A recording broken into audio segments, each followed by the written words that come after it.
హల్లెలూయా! దేవునికి స్తోత్రం. దేవుడైన యేసుప్రభు వారు ఈరోజు మనకు పరిశుద్ధ గ్రంథం నుంచి ఇస్తున్న వాగ్దానము, మనుష్యులు మీకు ఎలాగ చేయవలెనని మీరు కోరుదురో, అలాగ మీరును వారికి చేయుడి. సో, ఈరోజు వాగ్దానం గనుక చూసుకుంటే ఇక్కడ దేవుడైన యేసుప్రభు వారు మనకేమని చెప్తున్నారు, మనము మనకు ఇతరులు ఎలాగా ఏమని చేయాలని అని మనం ఎక్స్‌పెక్ట్ చేస్తామో, అంటే ఇతరుల నుంచి మనం ఏమైతే ఎక్స్‌పెక్ట్ చేస్తామో, వాళ్ళు మన కోసం చేయాలి. అలాగ చేస్తే మనం బావుంటాము.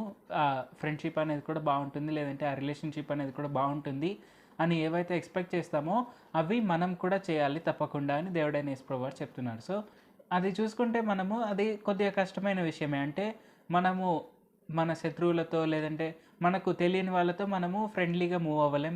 మనం వాళ్ళ నుంచి ఏమైతే ఎక్స్‌పెక్ట్ చేస్తామో అది చేయడం కొద్దిగా మనకు ఇబ్బందికరమైన పొజిషన్ లాగే ఉండొచ్చు అప్పుడప్పుడు.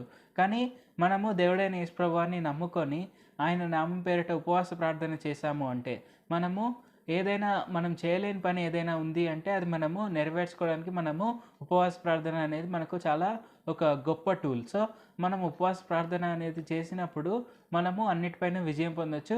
అలాగే మనం దేవుడైన యేసుప్రభు వారి యొక్క స్వభావంలో నడుస్తూ మనం ముందుకు సాగవచ్చు. సో, అది మనం గుర్తుపెట్టుకొని మనం ఉపవాసం ఉండి ప్రార్థన చేస్తే దేవుడైన యేసుప్రభు వారి యొక్క ఆజ్ఞ, ఆ ఆజ్ఞని మనం నెరవేర్చవచ్చు. అంటే నిన్ను వలె నీ పొరుగువాడిని ప్రేమించుము. సో, ఈ ఆజ్ఞని మనము క్లియర్ కట్‌గా నెరవేర్చవచ్చు. సో, అది మనం గుర్తుపెట్టుకొని ఉపవాసం ఉండి ప్రార్థిద్దాము.